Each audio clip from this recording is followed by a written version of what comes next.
It's only in EPUB right now. It's out of print. So we re-released it as an EPUB. And these two are in, print and EPUB. Okay. So one of my favorite bands that I talked to and everything. The Buckinghams began in 1965, and Dennis Tufano was the lead singer. John Polos was the drummer and band leader. He's deceased now. Marti Greb, keyboard and saxophone. Carl Giammarisi, guitar, and Nick Fortuna, bass. They started in '65 and broke up, disbanded in early '70, which you'll find out why in our book. But Carl reestablished the band with Nick Fortuna in 1974.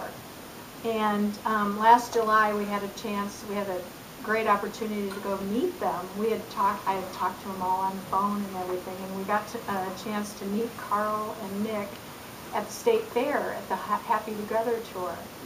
And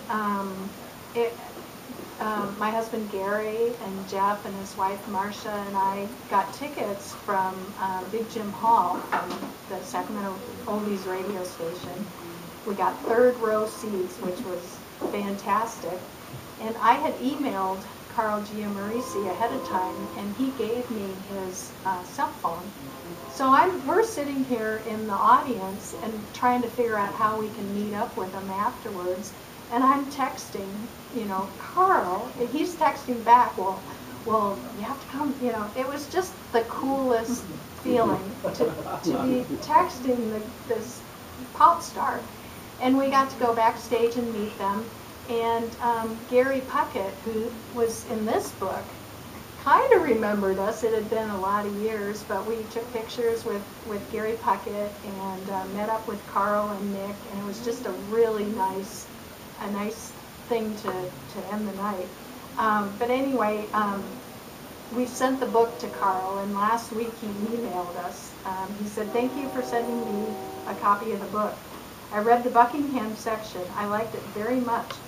I like that it gets into everyone on a more personal level. Thank you for including us. Take care and hope to see you down the road." He really liked the fact that we didn't dig up all the dirt on him. It's a nice story. I actually spoke with John Polos, died in 88, was it? Somewhere in the 80s. He was the leader of the band. The drummer, and wanted to keep it going and everything. He died, unfortunately, before they got together again to do a reunion. Died in 1980, 5 days short of his 33rd birthday.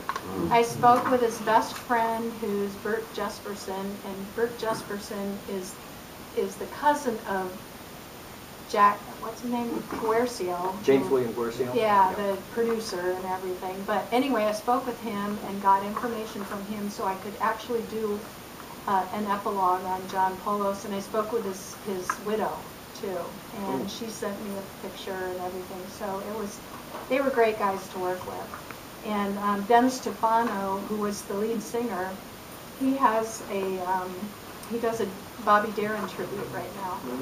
And he was a great guy, and he sent me all the pictures of the vintage photos for the book. So. I mentioned that I'd like to talk a little bit about some of the occupations some of these folks went into after they got out of music. One of the first ones who comes to mind, if you remember the duo Peter and Gordon.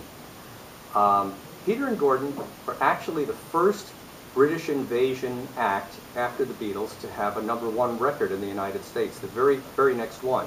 And it was more than a coincidence. It was because their first hit was written by Lennon and McCartney. And A World Without Love in spring of '64. Well, when we premiered Echoes of the 60s, we decided to do a really big splash, and the Hard Rock Cafe was still operating in Sacramento at that point. So we had a premiere party at the Hard Rock. And we spent quite a bit of money on that party, but we had some special guests, including Mike Pinder of the Moody Blues, and Gordon Waller, Peter and Gordon. Gordon flew up from Sacramento and to stay with us. He stayed at at our house one night and at Marti and Gary's place the next night. And we took Gordon downtown, and Gordon and his wife, and toured them around a little bit. And it was a terrific time. We went over at the KOVR Channel 13, and we did an on-air bit with him. Well, after Peter and Gordon broke up, and it was because of declining record sales as well as strife between the two of them, Gordon went to work in office equipment sales with Rank Xerox. He just wanted to totally break away from music. He had it, and he decided to try something totally different. As it turned out, he was totally unsuited for that, and he wound up throwing a computer out of an office window, and he got fired. Or he got sacked, as he told us. But he eventually did find something that he liked doing, and he got into musical theater. Still entertainment, but not with the, he just wanted to get away from pop music. But some of these other things that folks got into, really fascinating. Several of them became drivers or chauffeurs. David Stenson from the Grassroots, who is in Volume 2, the new book, became a bus driver for the White Salmon School District in the Hood River, Oregon area. He didn't do that for very long, but after leaving the Grassroots, that's one of the things that he did. Hugh Grundy of the Zombies, when that group broke up in 1969, shortly after that, he became a driver for General Foods in the UK, and then a driver for a menswear shop, a chain of menswear shops.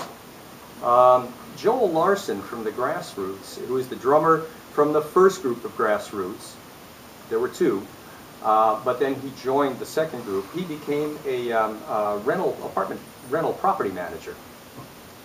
Doug Ingle from Iron Butterfly, you remember Inagata DeVita? Doug Ingle was the keyboardist, the organist who did the... He became manager of a trailer park after the Iron Butterfly broke up. He did that for just a couple of years, 1975 to 77, but there again, he just needed to get a break away from music. Several folks got into various aspects of advertising. Carl Giammarese, who is now the lead singer of the current iteration of the Buckinghams. He was a guitarist and just, background singer with the group then. He sang advertising jingles in Chicago, his hometown, from 1977 to 82. And he was making a pretty good living at that. Regular jingles. Jim Yester, who was the guitarist with the group The Association, was co-owner of an ad agency in LA in the late 70s.